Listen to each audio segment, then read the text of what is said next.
Hosted by you/Prego Mel. So, this is going to sound very weird, but it is what it is.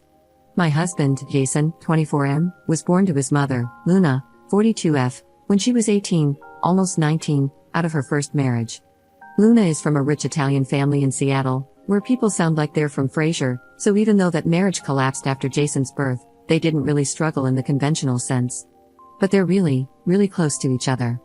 Like, he and she do Tom Brady kisses with each other. She does it with his sister too. We got married earlier this year, but the entire time I've known Luna, it feels like she's been competing with me. Not in a way to get her son's attention, I don't think, but more like a friendly rival or something. I don't know how to put it since it doesn't seem malicious. For instance, 2 years ago, she saw me doing an ab workout and joined in. She kept doing it until she not only got better than me but also ended up with pretty good abs. That's just to give you a glimpse of our relationship. I got pregnant earlier this year, unintentional, but we decided to keep it, and I kid you not, 2 months later, Luna was pregnant too. That felt really weird to me, like, who wants their kid to be older than their aunt/uncle? Real life isn't Modern Family. It almost seemed like she wanted us to be like sisters who get pregnant at the same time. I miscarried due to a really bad car crash we were in, and in his grief, it's like Jason completely turned to Luna while I was still in the hospital. When I got out, things were really, really weird. After visiting his mom's house, he did the Tom Brady kiss with her and then kissed her belly because, apparently, it's what he did when he was 3 and she was pregnant with his sister.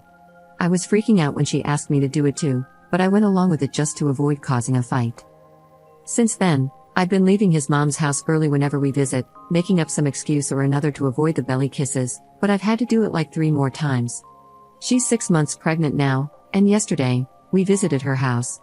She showed us pictures of when she was 7 months pregnant with her daughter, Rhiannon, 21F. The photos were of her nude, tasteful, but still, and some included my toddler husband kissing her pregnant belly. She told us she wanted to do this again, same nude style, and my husband agreed. Apparently, Rhiannon agreed to do it too. She wants me to participate as well since I'll be the mother of her future grandbabies. I gave a noncommittal answer, and when we got home, my husband argued with me for giving his mom false hope, telling me it was a jerk move to not just say yes. I tried to explain how awkward it is and how uncomfortable I feel, but he wasn't having any of it. He hasn't stopped talking to me, but I know he's upset that I don't want to kiss his mom's belly. Am I the jerk for how I went about the situation? Edit. Felt like I needed to add this before it came up in every other comment. Jason and I are in therapy regarding the fact that I almost died in the car crash, our baby died, my leg doesn't work anymore, and he doesn't think he can move on. Belly kisses just didn't seem like a weighty enough issue given everything else we talk about there. So, for people who are going to recommend therapy, we already go, and I will be bringing this up there. Commenter assumes Op's husband abandoned her in the hospital. Op responds, I do want to clarify, he never ditched me in the hospital. He came to visit me every day, but obviously, he wasn't there 24/7 because of work, and since I wasn't there to make us food, he went back to his mom's place. Had he ditched me in the hospital, had he not been there as a crutch for my messed up leg whenever I needed him, and had he not gone to therapy, then yeah, I would have divorced him. The thing is, he's been there for me in spite of how weird his mom's gotten about this. Commenters have a discussion on whether Op's husband is so inept he can't even cook a meal for himself. Op responds, he can cook. He initially started going there because he absolutely refused to eat anything. As he told me, he felt that he hadn't appreciated my cooking enough, which made no sense because he absolutely did, and almost losing me made him feel like he didn't deserve food. But, obviously, a man has to eat, so he started going to his mother's. I'm guessing his sister told her, and she made him come over, and he just latched onto her there in his grief. He still absolutely came to visit me every day, but yeah, I didn't want to go into that much detail, but I made him sound like a dunce. Commenter asks who the father of Op's mother-in-law's child is. Op responds, husband's second stepfather. His father is out of the picture. His sister Rhiannon's father was the one who raised him and the one that he called dad, but he passed away a few years ago. Commenter points out that people don't get abs from abdominal workouts.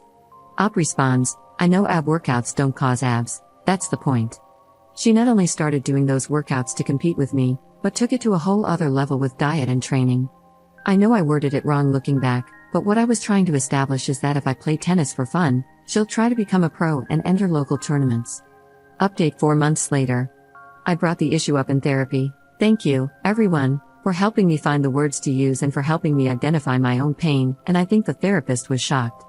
I pointed out how it hurt me to have to kiss a pregnant belly. It only felt like Luna was competing with me. Jason seemed really regretful. He apologized. I know he was holding back tears and promised he'd make sure Luna never asked again. I then pointed out how odd the idea of taking tasteful nudes with his pregnant mom was. He got defensive, but at home, he told me I was right and that he'd only do the photos if she was clothed. Still weird, but progress. I also got him to agree that we wouldn't have kids until we were 100% sure Luna couldn't have children anymore. Unfortunately, 2 days later, my leg's condition got worse. I woke up, tried to stand, and fell, screaming and crying. I was hospitalized for 2 weeks and then had inpatient physical therapy for 3 weeks. During this time, Jason regressed back to his mom. The photo shoot happened, and Luna texted me the pictures. She wasn't nude, and there were no belly kisses, but the outfit was sheer and uncomfortable to look at, especially with my meds. Honestly, I started Googling divorce information until a nurse took my phone away. When I went back home, it just didn't feel right with Jason anymore. It was like Luna had won and replaced me. I guess he realized it wasn't working, and those photos were the last straw. About a week later, he asked for another chance but said that if divorce was what I wanted, he'd go along with it. I told him I did, because he wasn't the man I married anymore, and I didn't think he could go back to being that person. He just said okay and seemed frozen as we started the process. But then I had a bad fall when I stupidly tried to go down the stairs alone. I hate my leg, and the way he took care of me felt like he was himself again. I asked if he still wanted another chance, and he said he did but didn't think he could do it here.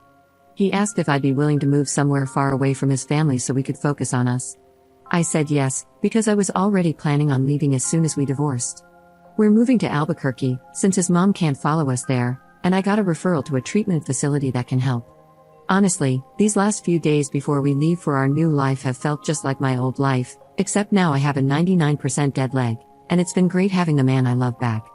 I don't know much about New Mexico, but I am excited. Edit. I sent in a request to post this 2 days ago. I'm only able to post it now. We're in Albuquerque, far away from his family. Commenter asks Op why her mother-in-law cannot go to Albuquerque. Op responds, well, she can go, but she physically will not go anywhere in New Mexico. She has arrest warrants in that state, or did. I don't know the full story, but she has a lot of unpaid parking tickets in Santa Fe from a time when she lived there. I'm sure it would just be a monetary fine, but she's afraid she'll get arrested.